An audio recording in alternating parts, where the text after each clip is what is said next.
but then you've done so many other great films afterwards. I wanted to pick your brain about some of those. I was curious, though, when you have a movie like Rocketeer, which I don't think it was necessarily seen as a success at the time, how does that affect the career of the director? Are you like not a non-touchable, or do you just keep going on? Because I know there are a lot of directors that they just seem to produce one not so great film after another. It's a funny sort of equation. I mean, it was a surprise to everyone at the studio at the time at Disney that the Rocketeer didn't do better, and they were all sort of bewildered about why it didn't do better than it did. So, had they known it was not what they thought was going to be a box office success when it got released, that probably would have had a different effect. But I mean, anyone can make a bomb. Not that was a bomb, but I'm just talking about in general the way the system seems to work. Everyone is allowed one unsuccessful film, and a film that maybe I should say loses a lot of money. If you do two of those in a row, that can pretty much be the end of your career. It's a funny business. You can make film after film that sort of doesn't make a lot of money but doesn't lose a lot of money, and you can make a career out of that for your entire life. But two big bombs in a row, and that's pretty much your limit. I've seen it happen more than once. The Rocketeer eventually made money. There was a lot of speculation about why it didn't do better the opening weekend. I think we talked about this last time about the one sheet being something that a lot of people thought it was an animated film, even though there had been trailers running and everything. Who knows? It's all a mystery to me. But when I turn over the print and it's the answer print and it's done, that's sort of the end of my input. I don't market the films, and that's when I start my vacation. So, but obviously you bounced back from that. You had The Page Master, and then Jumanji. God, no. I'm glad you brought up The Page Master, because I've never spoken publicly about that picture, which I've never seen. I never saw the finished product, and I never read the script, which I thought was pretty dreadful. But I came in to direct 10 days of live action, and that was my only involvement with the picture. I turned in a cut. I was off doing something else, and the producers of that film, whose names will not be mentioned, recut the live action footage without my input, which is a huge DGA infraction. What I should have done at the time was call the DGA and brought it to everyone's attention that these guys did this without telling me about it. They made the cut much worse, and I don't know who did it or even why they did it, because the cut was, in my opinion, was working much better. That was just something that you see it among the amateurs in Hollywood. But, these guys I thought were more professional than that. And like I say, I've never seen the picture. I don't ever intend to see the picture. I never read the script, except for the live action. And I have crossed it off the bottom of my resume. And may the name Page Master never be mentioned again, because it was, I was very, very disappointed in that group for doing that. It's something that, it was really unprofessional. And the movie was, from what I've heard, it was pretty stupid anyway. And, it's one of those things where I was paid to come in for a few weeks and do some prep and shoot for 10 days. And then, I'm done and blah, blah, blah. And it was a mistake. I never should have done it. Never should have gotten involved with that group. But, how do you know until you get there and you do it? But let's not talk about it ever again. All right. Sounds good. Thanks. Thank you. But Jumanji was definitely a hit. Jumanji was a lot of fun. There were a lot of great people involved. I had my favorite production designer, Jim Bissell, designing it. Tom Ackerman shot it for me. Robin Williams had originally passed on the script, and the writer, Jonathan Hensley, and myself and Jim Bissell and the first AD, Betsy Magruder, stayed up all night, one night, rewriting the script because we knew we had heard why Robin said, I don't want to do it. And we only had like 2 days to turn it around. Jonathan didn't have time to do it alone. So we all sat up overnight. We made these changes. We turned it in the next day, literally 9 o'clock the next morning. It went to Robin. He said, okay, I'll do it.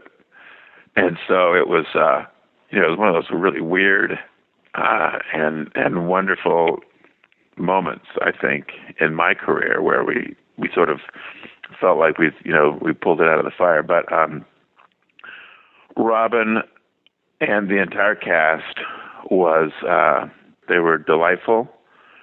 Bonnie Hunt was amazing and hilarious, and it was a lot of fun. Everyone was having a really good time, and unfortunately, we were trying to make Vancouver look like New Hampshire in the summertime.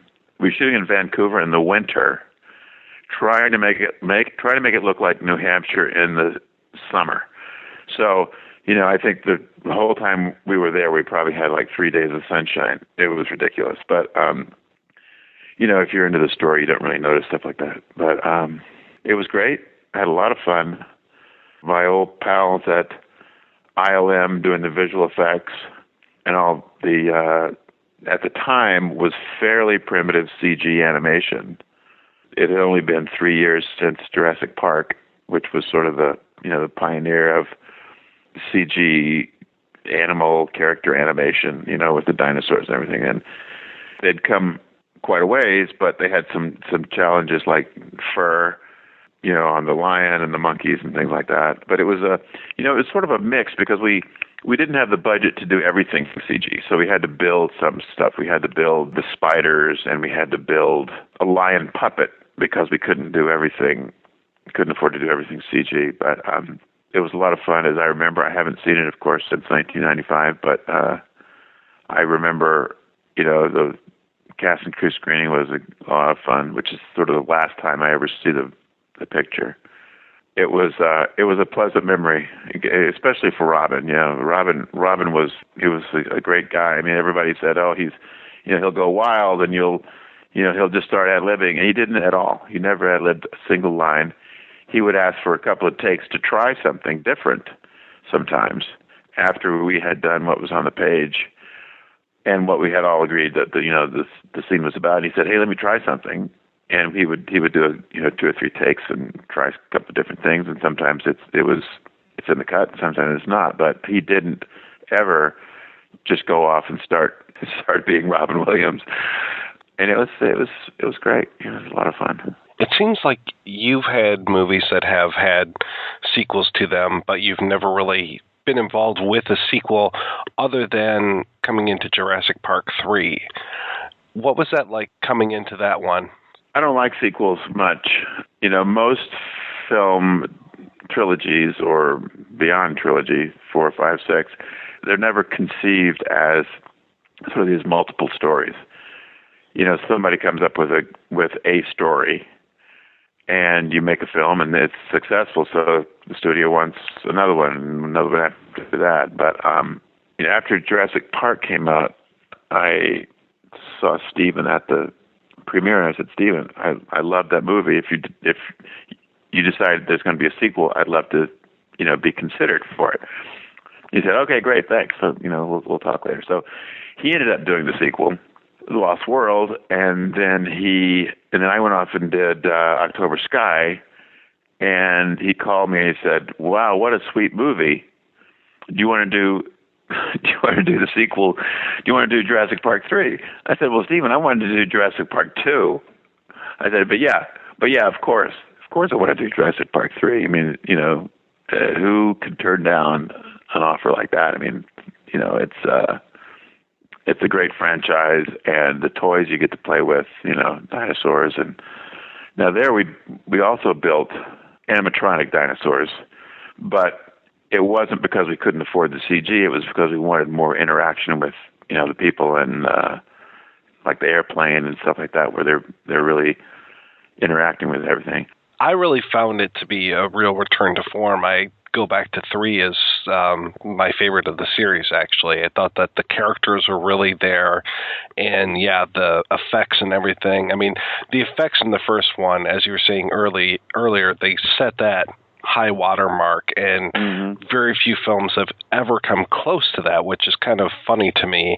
I'm still looking back at Jurassic Park and saying, like, this was where we're at. We're supposed to have moved forward. But for you, I mean, you've been involved with movie special effects throughout your whole career. I mean, what is that like, having this kind of toy box of Jurassic Park 3 and being able to create these creatures and have this new technology at your fingertips? It is evolving so fast that it's improving every 6 months, every year. It's getting better and better and better. And the stuff that's being done now, compared to what was done in Jurassic Park 92, it makes it, I guess it's pushed the envelope a lot and pushed the boundaries, but in the Jurassic Park movies, the effects were used so effectively to help tell the story. They weren't wasted. There was never a gratuitous effect that said, "Hey, look at this wonderful visual effect." They were all in service of the story, as visual effects should be. And I think that because you can put anything you can think of on the screen, that's what happens a lot these days. You get a lot of visual effects that they sort of, shout at the audience, "Hey, look at this great visual effect." It's not really helping tell the story. And in fact, it's sort of stepping outside the story, which I think is exactly what visual effects should not do. They should only be in service of the story, and that's what I try to keep in mind when I'm designing visual effects sequences and work with my guys to do that. Is that don't show me something. I don't want anybody to come out of the theater saying, "Hey, what fantastic visual effects." I want the visual effects to be absolutely invisible. I want them to enjoy the story and the characters and everything else about the film, including the visual effects. But I don't want the visual effects to steal the show. I'm always so surprised to see Alexander Payne's name on the script for that. Alexander Payne and Jim Taylor and Alexander Payne wrote a draft that sort of got the story going in the right direction, and then Peter Bushman came in and wrote sort of what became the shooting script. But there was a whole different story for Jurassic Park 3 that we were struggling to make work, and it was, it wasn't quite getting there, but we had a start date, and we were, it was tough, but we had all the dinosaurs designed, the Spinosaurus and everything in the, designed in the computer and modeled and everything. And David Koepp, I think we sent him the draft to read just to get his comments on it. He had written the first one, and he said, "Why don't you guys do something really simple? What about a story about a husband and wife who are separated, and their son gets stuck on the island? He goes with the mother's boyfriend, and he gets stuck on the island." Because one of the things about these films, especially by the time the third one came along, is what do you do to get people on the island again?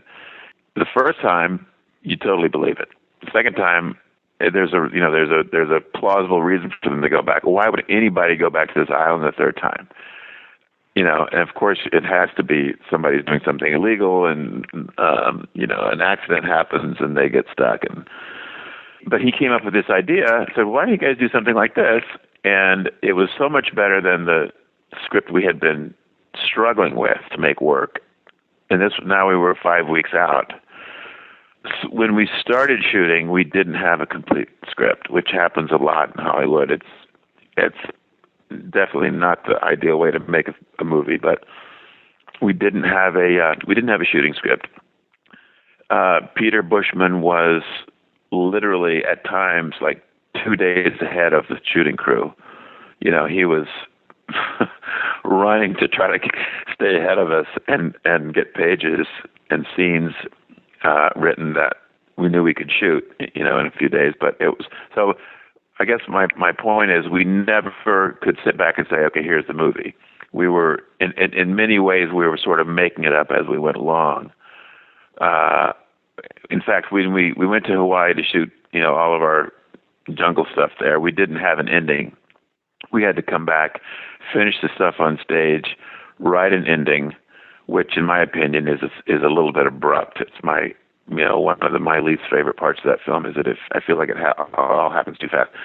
We went back to Hawaii a second time just to shoot the ending and to do a couple of reshoots. But it happens a lot. You're locked into a release date, which means you're locked into a start of principal photography and a completion date and all this stuff, and you're sort of shooting a schedule more than you are a script. It's in our case we really were shooting a schedule because we didn't have a script. But it's frustrating, but it does force you to sort of think on your feet a lot. I think it turned out pretty well. Obviously there were things I'd do differently if I could. True of every film, which maybe is another reason I never watch them because I know I can't fix them. But it worked out okay. It's amazing that it turned out as well as it did. I don't disagree. Again, another wonderful, wonderful cast of actors. I mean, I'm a huge Michael Jeter fan, so I love when he shows up in that film.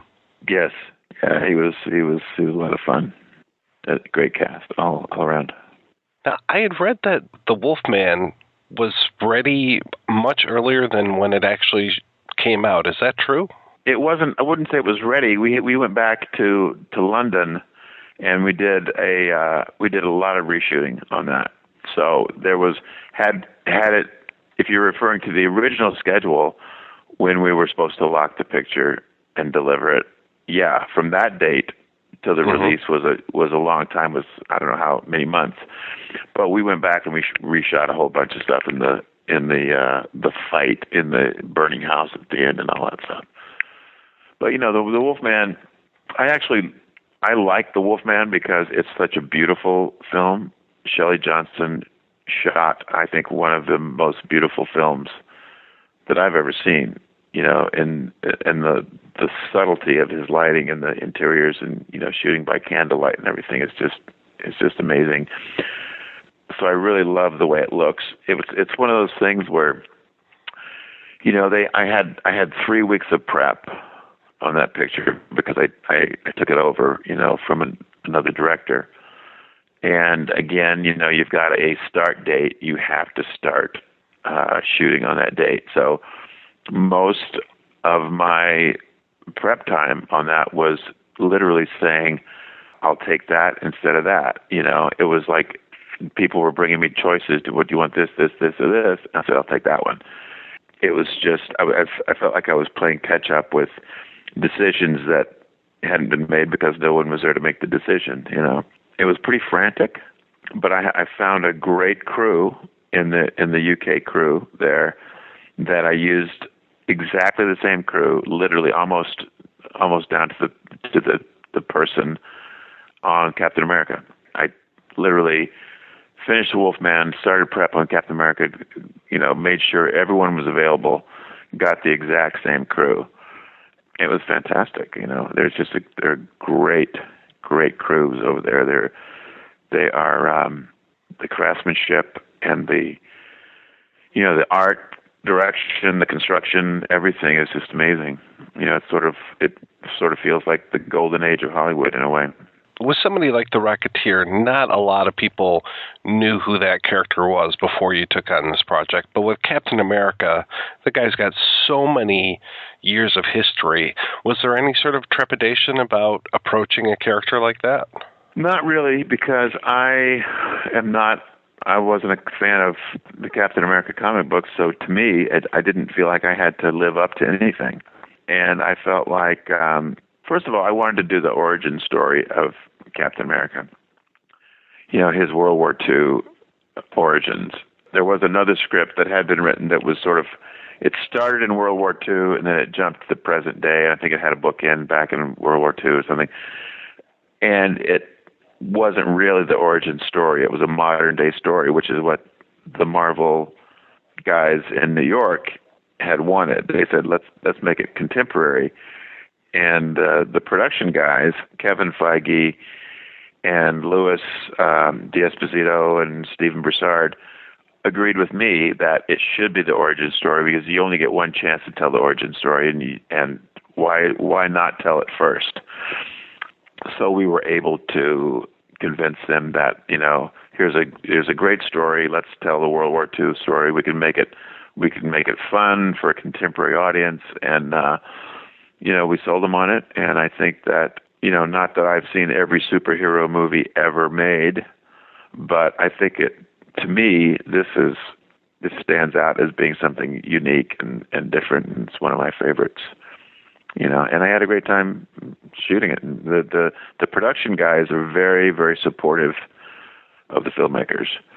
They really help you make the film that you want to make. In fact, there were a couple of times when they said, "Hey, let's make this sequence a little bit better. Let's go get some more money. Let's, reshoot a few more days, and let's make it great." And you don't often hear that from the guys in charge.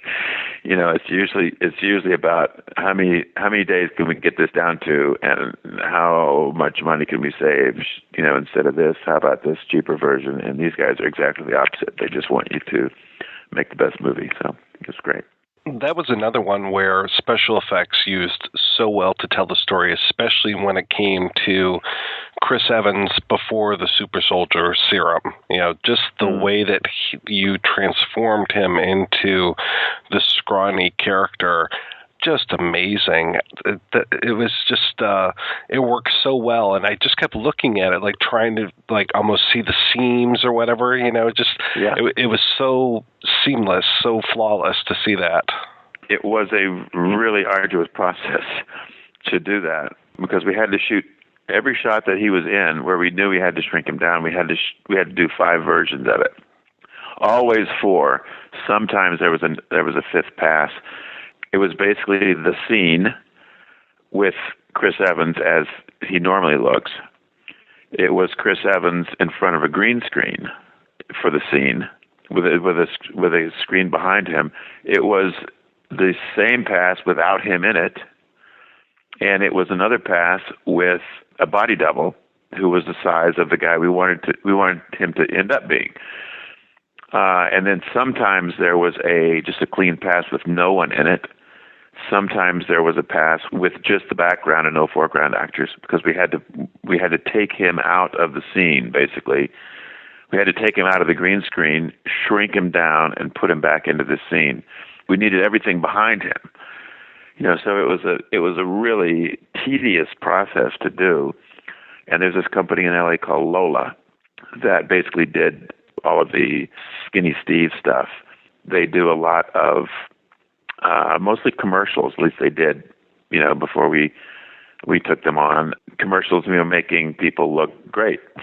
Sometimes they don't look so great, just making them sort of look ideal. But they had never tackled anything, a feature length, something like this. They'd done, 60-second commercials.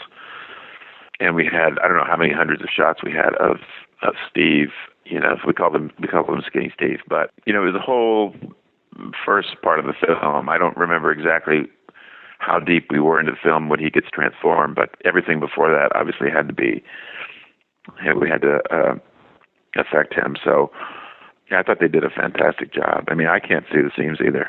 Once he becomes Captain America, is that all Chris Evans, or did he have to? That's all Chris Evans. We didn't do anything to him after the transformation. That was him having worked out for 8 weeks. And before, a scene like where he comes out of the transformation chamber, before he did that scene, he would drop to the floor and do 50 push-ups in a row, just so he was as pumped as he possibly could be. Yeah, it was a lot of fun. He was really a trooper in that, because we put him through all kinds of really, really tough situations and he was really fun to work with. The more I see that guy, the more impressed I am with him. From back Johnny Storm, that kind of stuff, to the Losers, and then he has just bitten into that Captain America role, and it's like I want to follow the guy in the battle. Right. Yeah. No, he's another killer cast too, with Hugo Weaving here and Toby Jones. I mean, what was Hugo Weaving like to work with? Well, Hugo Weaving was in Wolfman, which was the first time I worked with him, and when we were looking for Red Skull, it was like, well, wait a minute. Hugo Weaving, he's a perfect Red Skull. He sort of looks like him already. He's got a great face. He's got a great chiseled face, and he'd be perfect for it. He was a lot of fun on Wolfman, and I really wanted to work with him again. So, he was happy to do it. It was great. I had read that you were and I don't know how close you were, or if this is even true, that you almost directed the Hulk movie. Well, there was a whole different incarnation of the Hulk way back when, and I guess it would have been 96, and it was Jonathan Hensley who wrote Jumanji, and I had developed this idea for the Hulk. And Mark Platt, who was, I guess he was head of production at Universal at the time, wanted me to direct it. And I said, I'm not going to direct it, but I will develop it with Jonathan. We had this idea that we both liked. I said, I'll help him develop it. I'm not going to direct it. He says, Platt said, I know that when, you get this script written, when Jonathan gets it written, you're going to love it so much you're going to want to direct it. I said, no, I'm not really going to want to direct it. But he just wouldn't let go of the idea of me directing it. And then Chuck Gordon one day sent me a script called Rocket Boys that Lewis Collick had written. And I read it in one sitting, which I never do. It usually takes me days to read a script. But I read it. I couldn't put it down. I couldn't stop turning pages, and I called Chuck in the middle of the night and didn't get him. I called him at 11 o'clock or something, no answer. I called him the next morning at like 8, and I said, Chuck, you cannot send this to anybody else. I said, I'm going to do this movie. He says, great, does Platt know? I said, no, I'm going to tell him. He says he's not going to be happy because he wants me to do the Hulk. So I don't know what happened to that version of the Hulk. If it morphed into some other version, the Ang Lee version, or I don't know what happened to it. But I was off in Tennessee shortly thereafter, shooting October Sky, which is, I think, probably my favorite film of mine. A little bit better of a title than Rocket Boys, I have to say. Well, you know that October Sky is an anagram, the perfect anagram of Rocket Boys, which is why Chuck, in his superstitious world, he said, okay, that's it. That's the title. He says it's an omen. It's got to be October Sky. We didn't realize it was an anagram until after we had been considering it, which is really bizarre. It just that it happened to be an exact anagram. So we never really considered calling it Rocket Boys because there had been several unsuccessful films with the word rocket in the title that had come out, a few years before. And I think Bottle Rocket and Rocket something, I don't remember what they were, but Rocketeer. There you go. We wanted to call it something else. It may not be the world's best title, but I think it's more evocative than Rocket Boys. That was the first time I saw Jake Gyllenhaal in anything, and I was just like, this guy. I think it was he had a very small part in City Slickers as Billy Crystal's son. I think he was 12 years old, and he's only in a couple scenes, I think. So I didn't even bother to watch it. And I don't think he had been in anything else, or he might have done some TV. I don't know. But we interviewed probably hundreds of guys, from age 16 to 20, and we were really not finding the guy we wanted, and we were sort of on the verge of panic because we had a start date too.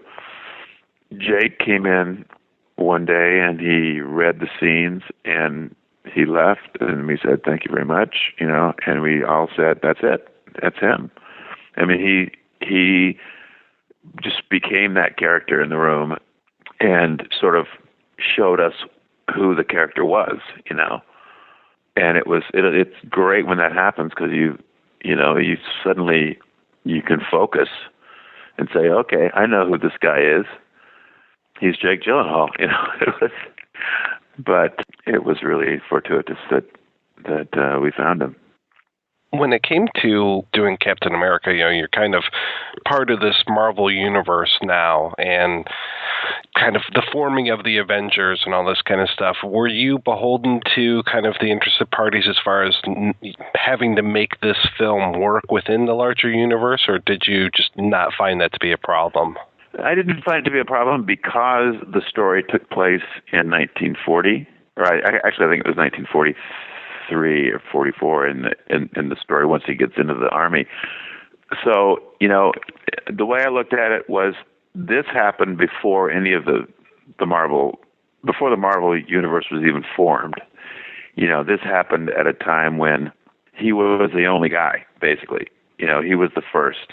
You call him the first Avenger. He was the, I don't know that any of the Marvel characters go back that far, or if they do, that they're even referenced as being from that period. But I didn't worry about him being part of the Marvel universe at all, because when all those films were made, when Thor, Captain America, Iron Man, it was before they sort of joined up and became a team, so it didn't really matter.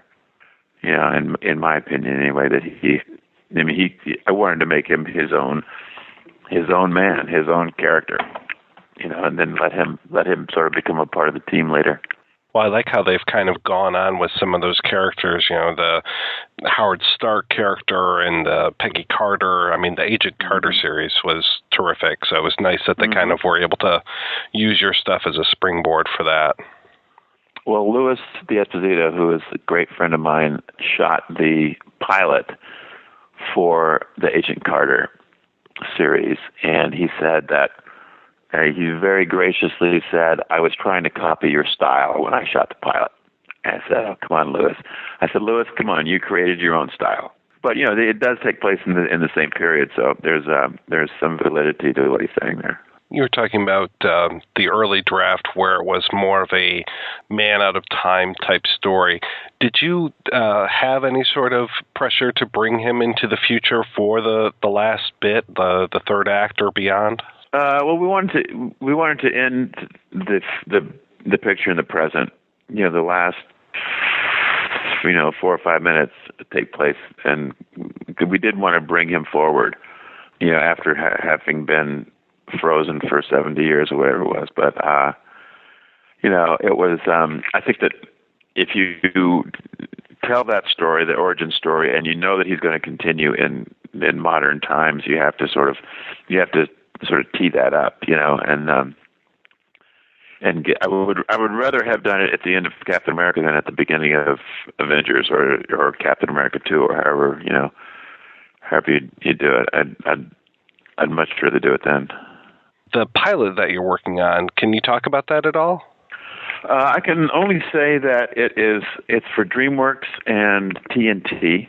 We shot it in New Zealand, 15 days, and it is all I'll say is it is an adventure story. It's sort of an adventure story with elements of a love story and a mystery and a parallel universe. But I don't want to give anything away. It's a really interesting story. Chris Black wrote the pilot.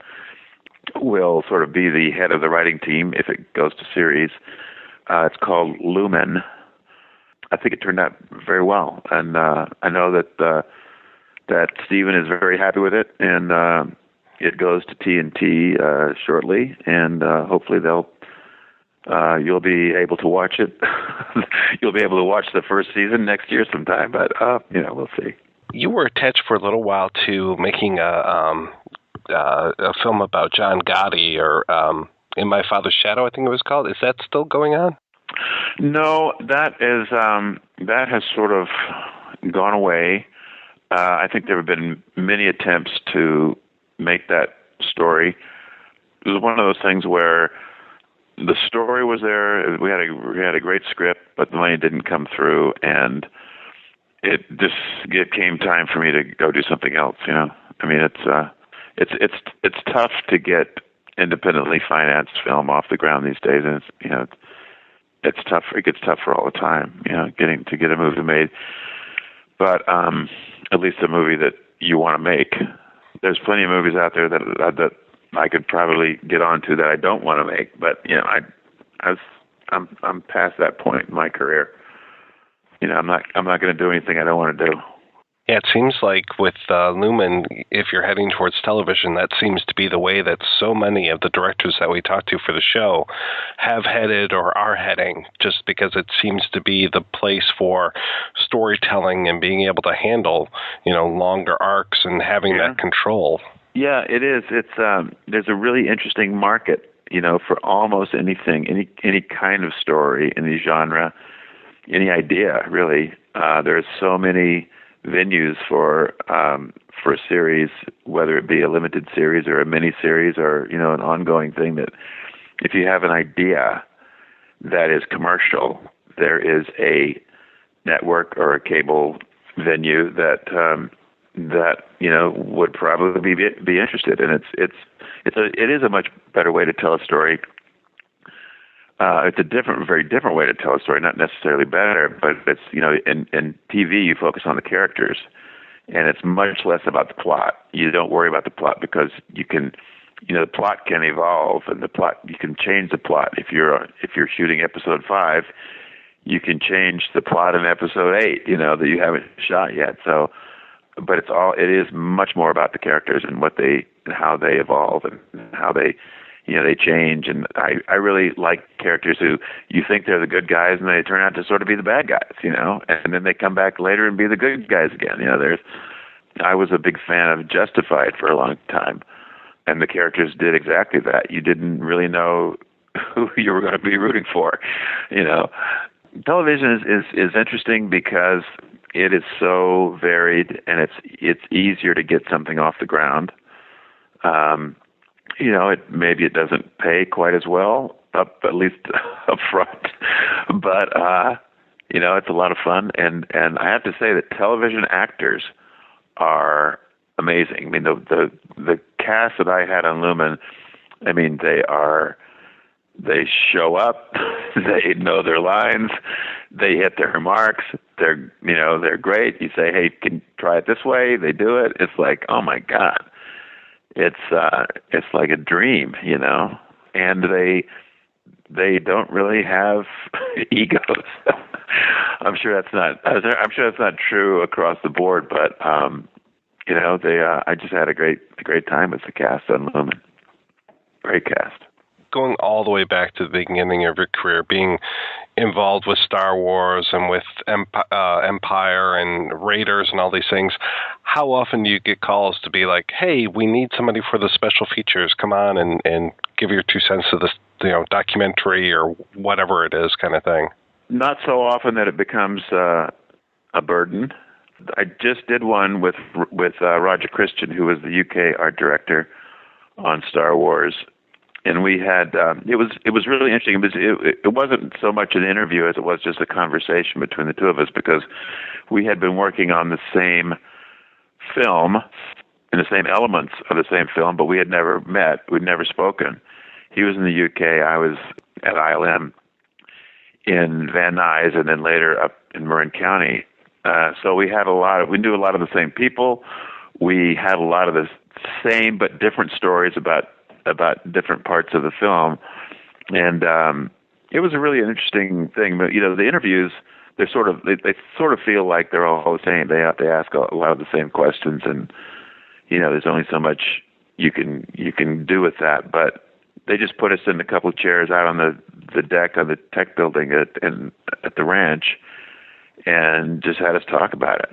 And it was neither of us knew exactly what it was going to be, so we sort of just, you know, started talking and having a conversation. It was really interesting.